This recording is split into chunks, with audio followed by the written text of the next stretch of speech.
போற்றி.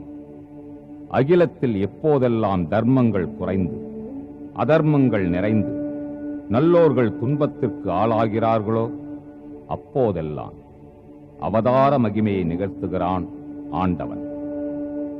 அவதாரம் என்பதற்கு கீழே இறங்கி வருதல் என்பது ஒரு பொருள். அரிதான பிறவியாகிய மனித பிறவியில் இருந்து கொண்டே மனிதன் மேல் நோக்கி செல்ல வேண்டும் என்பதனை உணர்த்த இறைவன் மனிதனாக வந்து மனிதனும் இறைவனாகலாம் என்பதை அருள்பாலிக்கிறான்.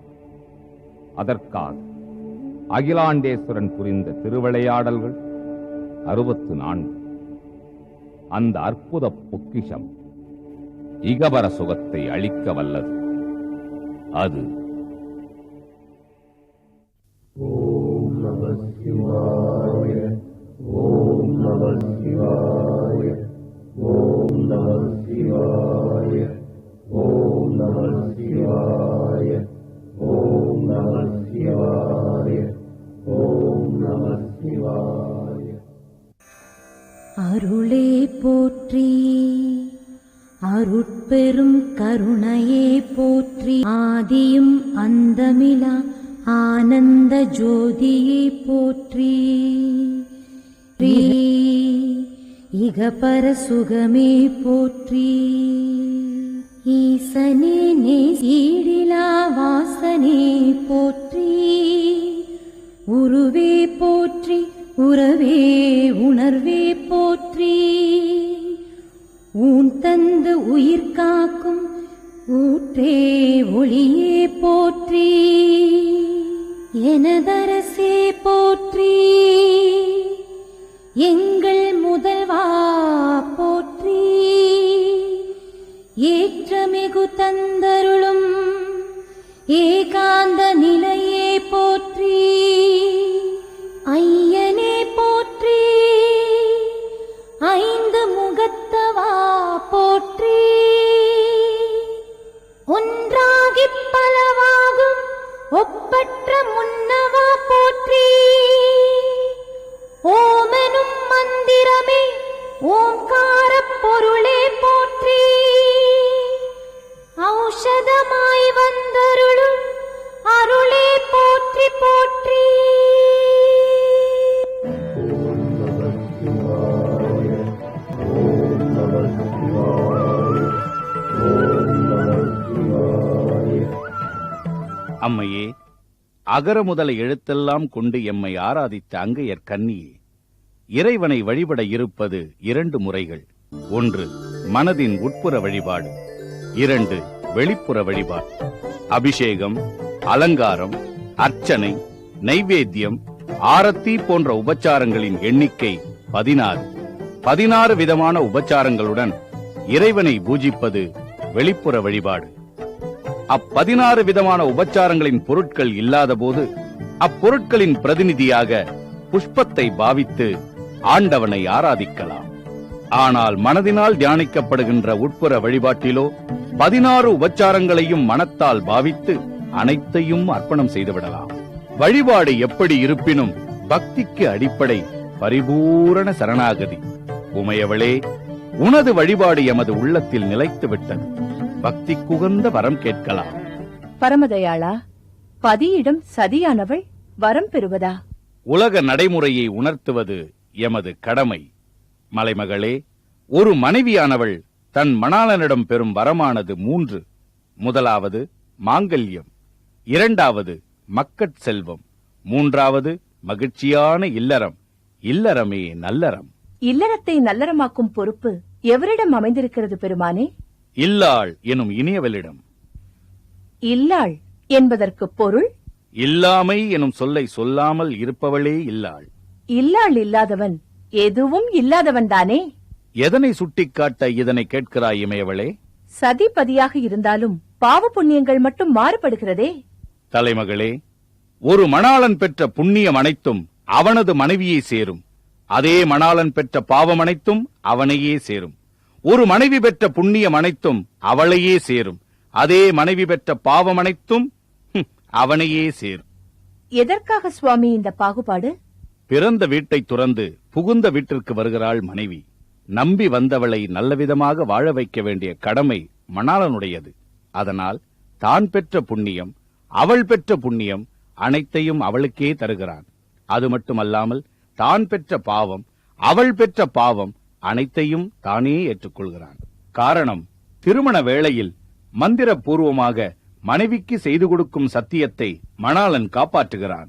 அதேபோல் மனைவியானவளும் மானம், மரியாதை, மதிப்பு, கௌரவம், பதிவிரதாத்தன்மை ஆகியவற்றை கட்டிக்காத்து மணாளனை காக்க வேண்டியது அவசியம். இவற்றுள் ஒன்று தவறினாலும் பாவங்கள் அனைத்தும் அவளுடைய மணாளனை சென்று சேரும் என்பதே ரகசியம். ஆக இல்லாள் இல்லையெனில் இல்லறமும் இல்லை, நல்லறமும் இல்லை அல்லவா? இல்லாள் அமைவதெல்லாம் இறைவன் கொடுத்த வரம். இப்படிப்பட்ட வரம் மணாளனுக்குத்தான் தேவை, மனைவிக்கல்ல. எனவே தங்களை வரம் வேண்டி யாசிப்பதும் அழகல்ல. உமையவளே, உண்மையான பக்தி செலுத்துவோர் பலனை வேண்ட மாட்டார்கள், பகவானையேதான் வேண்டுவார்கள். அப்படி பார்த்தால் பகவானே எனது பதியாக அமைந்திருக்கிறார். கணவன் கடவுள், கடவுள் கணவன், இரண்டுமே எமக்கு ஒன்றல்லவா? இரண்டல்ல, ஒன்று என்பதே தத்துவம். அந்த ஒன்றின் தத்துவம் ஓம் எனும் பிரணவ மந்திரம். ஓம் பிரம்மனே நமஹா. எனது தந்தை பிரம்மதேவரோ படைத்தல் தொழில், எனது தாயார் சரஸ்வதி தேவியோ ஆய கலைகளை நேய உரைக்கும் கடமையில் அவரவர் தர்மத்தின்படி அவரவர் கர்மத்தை செய்கின்றனர். அவரவர் தர்மம் என்ன, அவரவர் கர்மம் என்ன, இதை அகிலத்திற்கு உணர்த்த வேண்டும். அதற்கோ அருமையான திருவிளையாடல் அரங்கேற்றப்பட வேண்டும். அதற்கான இடம் இந்த சத்தியலோகம் இல்லை. நாராயண. ஓம் நமோ நாராயணாய நமஹா.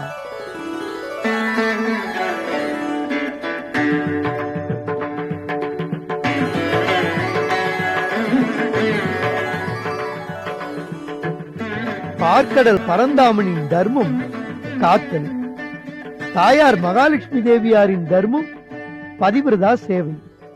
அவரவர் தர்மத்தின்படி அவரவர் கர்மத்தை செய்கின்றனர்.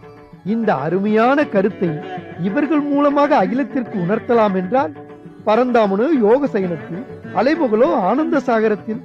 அதனால் இந்த இடமும் திருவிளையாடலை அரங்கேற்றுவதற்கு சரியான இடமில்லை. நாராயண.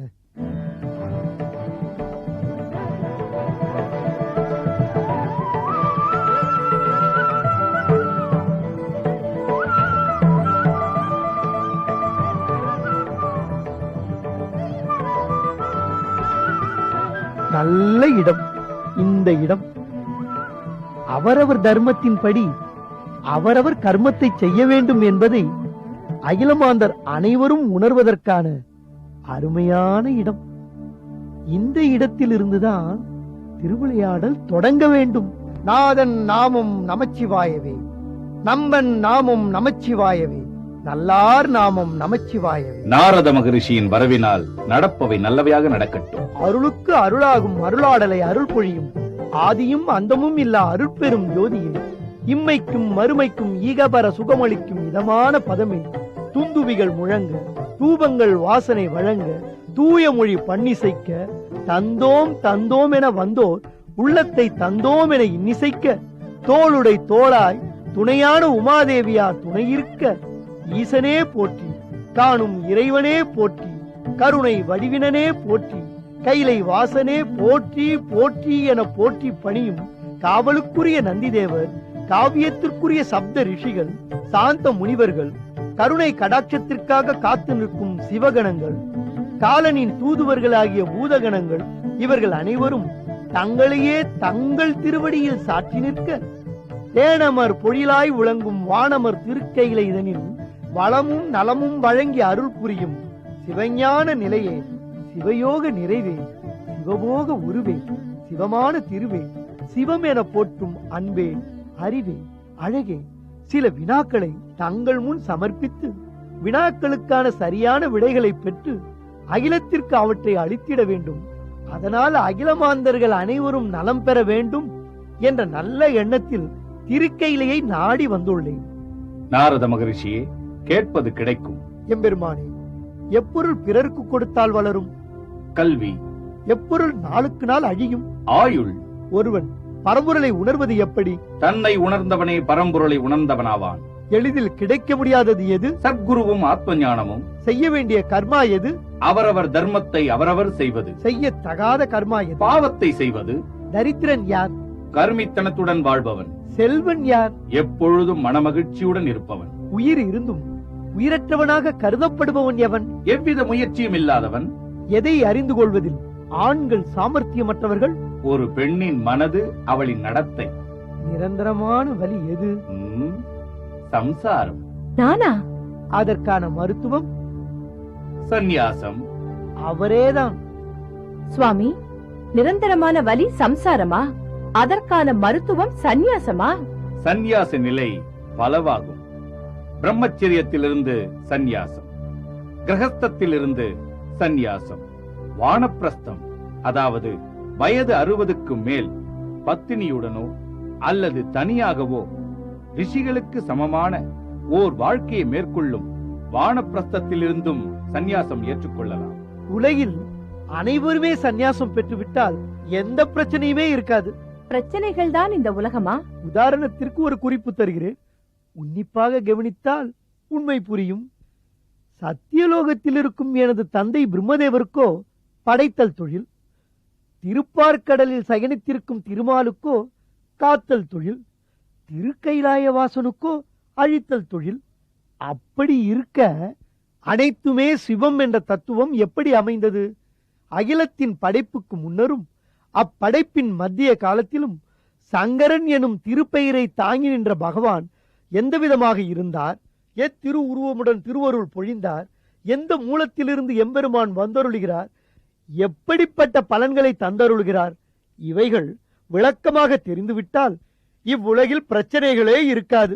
நாரத மகரிஷியே, இத்தனை வினாக்களாலும் எமக்குத்தான் பெரிய பிரச்சனையை ஏற்படுத்தி விட்டாய். இருந்தாலும் விளக்குவது எமது கடமை. எமக்கு முகம் 5, சரீரம் 8, சத்யோஜாதம், வாமதேவம், தத்புருஷம், அகோரம், ஈசானம் என்ற 5ம் தனித்தனியான எமது திருவுருவங்கள். ஒவ்வொன்றும் வெவ்வேறு வண்ணமுடையது. சரீரம் 8 என்பது பவ, சர்வ, உக்ர, ருத்ர, பீம, பசுபதி, ஈசானன், மகாதேவன் என்பதாகும். லிங்கமாக யாம் இருக்கும்போது பிரணவத்தால் அறியத்தக்கவன், ரூபமாக யாம் இருக்கும்போது பஞ்சாட்சரி மந்திரத்தால் பூஜிக்கத்தக்கவன். ஐயனே, அருட்புணலே, தங்களின் 5 விதமான திருவுருவங்களின் திருக்காட்சிதனை தந்தருள வேண்டும் தயாபரணி. அன்பு நிறைந்தவர் அகக்கண்ணால் பார்க்கலாம்.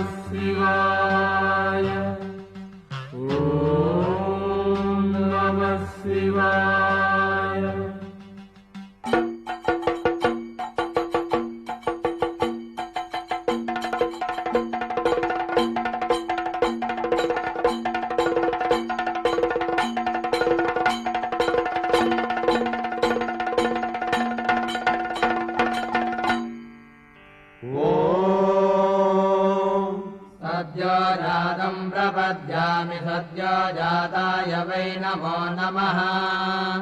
भवे भवेनादिभवे भवस्व माम् भवोद्भवाय नमः। सद्योजात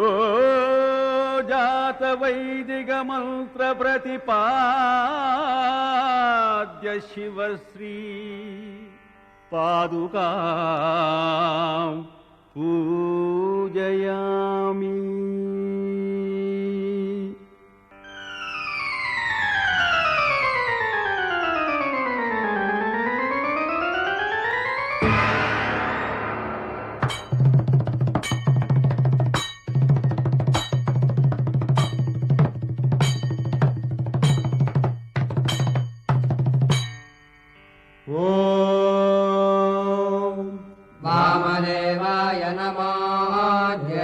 रुद्राय नमः श्रेष्ठाय नमो रुद्राय नमः कालाय नमः कलविकरणाय नमो बलविकरणाय नमो बलाय नमो बलप्रमथनाय नमः सर्वभूतदमनाय नमो मनोन्मनाय नमः वामदेवाय वैदिक मंत्र प्रतिपाद्य शिवश्री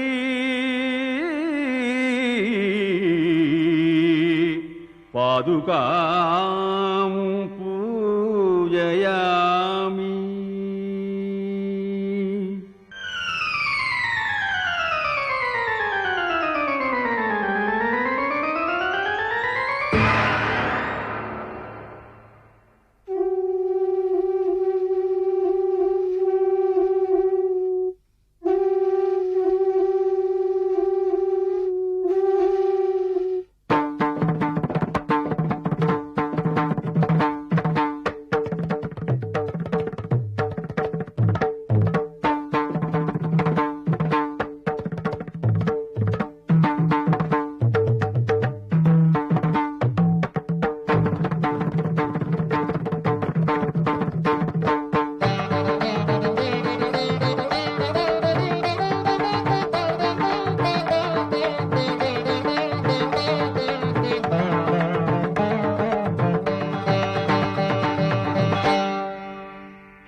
सर्वेभ्यो नमस्ते अस्तु रुद्ररूपेभ्यः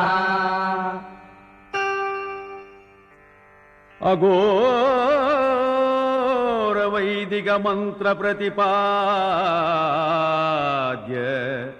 शिवश्री पादुकां पूजयामि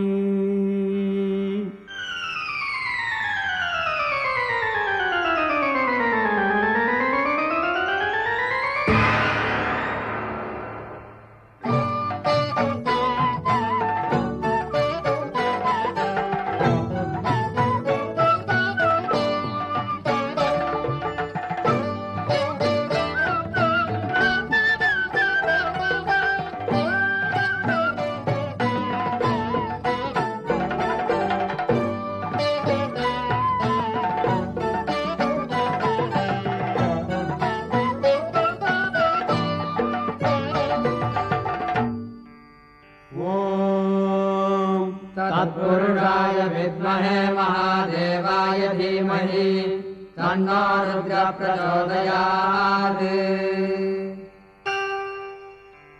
तत्पुरुष वैदिक मंत्र पंचाक्षर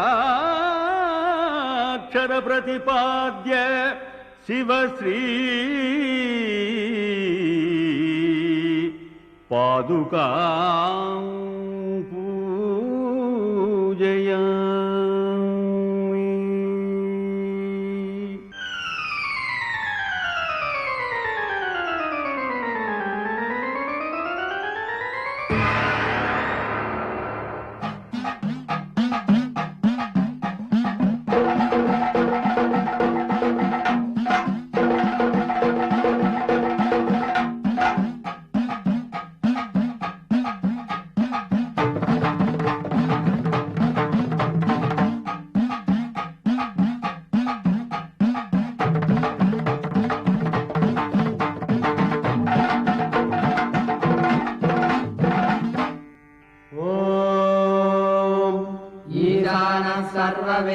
सर्वविद्यानामीश्वरः सर्वभूतानां ब्रह्माधिपति ब्रह्मणाधिपति ब्रह्मा शिवो मे अस्तु सदा शिवो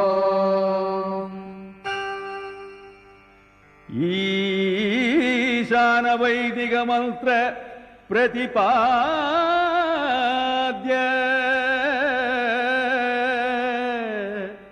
शिवश्री पादुकां पूजयामि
சத்யோஜாத சிவம், வாமதேவ சிவம், அகோர சிவம், தத்புருஷ சிவம், ஈசான சிவம்.